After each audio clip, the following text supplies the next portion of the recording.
Abonnez-vous à la chaîne pour voir les dernières vidéos.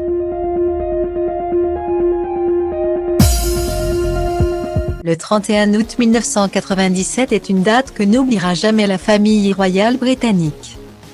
Il s'agit du jour où Lady Diana a tragiquement perdu la vie, à la suite d'un accident de voiture qui s'est produit sous le tunnel du pont de l'Alma à Paris. Dodi Al-Fayed, son compagnon de l'époque, est décédé avec elle, depuis 25 ans. Les rumeurs et nouvelles informations fusent concernant le décès de la princesse des cœurs. S'agit-il d'un simple accident, ou d'un coup monté, aux yeux de Mohamed Al-Fayed, le père de Dodi? Cet accident aurait été orchestré par la famille royale britannique. À partir de février 1998, le milliardaire a affirmé à qui voulait l'entendre qu'Elisabeth II.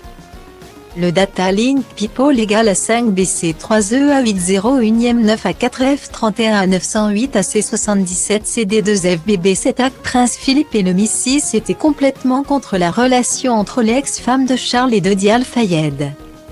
Il avait même affirmé que Lady Diana était enceinte au moment de sa mort. Une rumeur démentie par le docteur Richard Chauffer en 2018, qui a examiné le corps de la mère de William et Harry à sa mort. D'un point de vue médical, il n'y avait aucune preuve que la princesse Diana attendait un enfant, avait-il affirmé.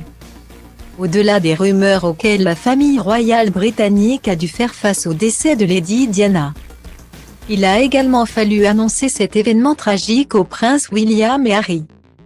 C'est l'ancien prince Charles, averti en premier, qui l'a annoncé à William. Après avoir pleuré ensemble, le père et le fils sont allés réveiller le prince Harry pour lui faire part de cette terrible nouvelle. Au moment du décès de Diana Spencer, Charles était en couple depuis plusieurs années avec Camilla Parker Bowles, son amour de jeunesse. Et celle qui n'était pas encore reine consort a appris par téléphone le décès de son ancienne rivale.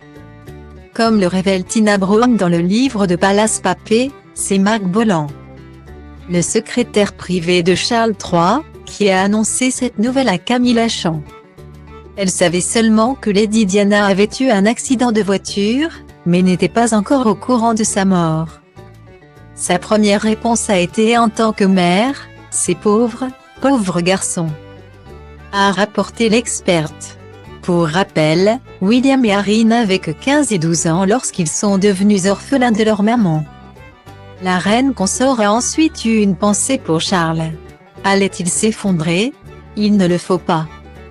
Pour le bien de ces garçons. Elle le connaît assez bien pour savoir qu'il va se sentir terriblement coupable après cette tragédie, a ajouté l'experte. Malgré la colère qu'elle a pu provoquer auprès des Britanniques, Camilla Parker Bowles a toujours tenu à être présente auprès de Charles et de ses fils. Une attitude royale.